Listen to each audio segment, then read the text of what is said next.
Aloha guys, JRTV. Wanted to show you guys my high school, Roosevelt High School in daylight. Got a nice mural here, just with hearts full of pride. And it's nice school. Quite an old building. Let's take a look at some serious subjects, which may at the face of them look to be unimportant, but they really are current issues that affect people. I'm going to talk about values. I'm going to talk about the variations. I'm even going to make a point about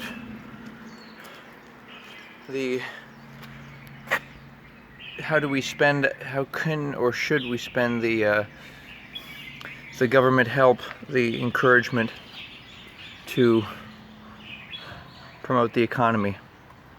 So, values. Here's the thing about values. People have different values. So, for example, one person may like a certain body type, and then their partner may like a certain, trait that they have, like industriousness. So, in combination, they find different traits appealing, right? Different personalities. But there are, I think, some values that have to be the same. Like, I think people have to have the same, like certain values that are like at a higher echelon. So the mistake people make is thinking that it's what's better or lesser. No, what it is instead is it's a hierarchy. It's what's the person's most important value, and is it consistent with the other person's most important, and then secondary stuff, like, for example, a less healthier person may like another person because they have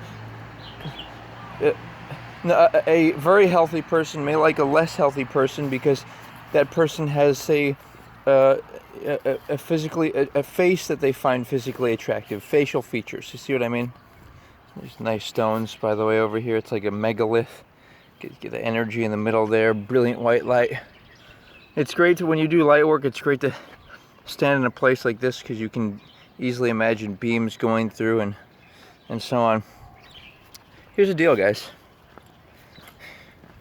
You also have other issues like the concept of homosexuality.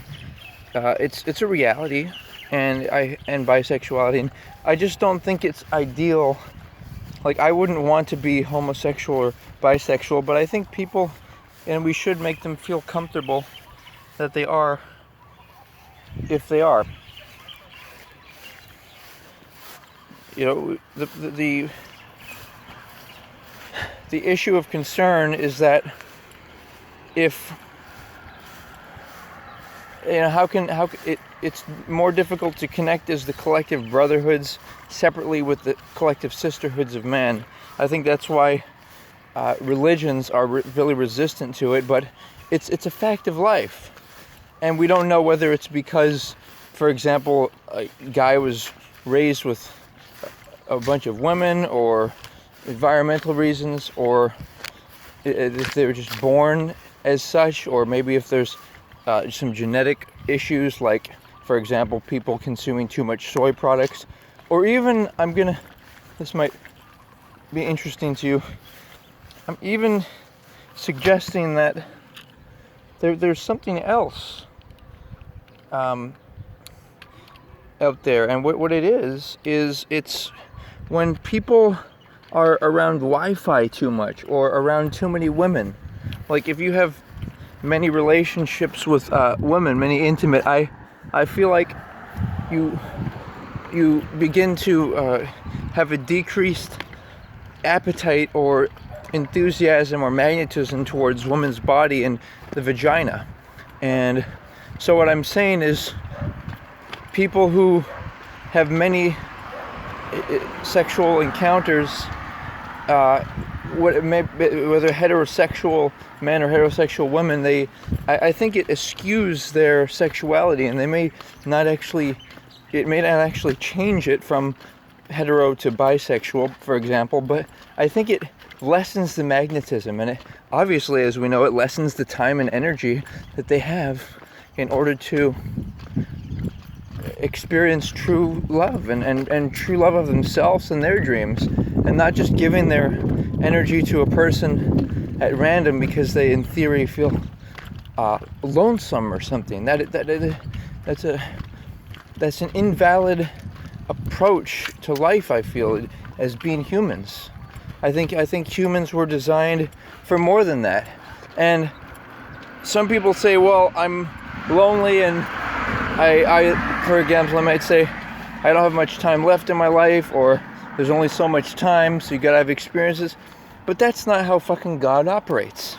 God operates under the premise that of eternity, and that, well, if I'd rather have a dream mate or nothing, either truth or nothing, no lies, even for a second. I'd rather do this. I'd rather not have a dream mate in this life, but expound and encourage others to pursue it, and then in the next life, I have proliferated that concept, and it's more prevalent throughout the world, the idea of the dream mate. So, and then in my next lifetime, there's a higher probability that I'll be able to experience the dream mate experience, because here's the thing, guys, knowledge is so empowering. That's why I question words. I question what each word means. Girlfriend, boyfriend. Isn't that a little lukewarm and half-hearted for somebody who, you know, maybe I might like them forever, maybe we'll stay together, maybe we might not have a heartbreak? Like, it's just, thank you. It's time for better, humanity. We can do this. We have gone through and suffered a lot, and we can vicariously or directly or see what we've done in these lifetimes. It's always been us, okay? 100 years ago, it was all us. All right, it was all our previous reincarnations, all engaging and interacting together. All right, so it's always us. So, thank you for hearing me out, and, you know, aloha. Take care.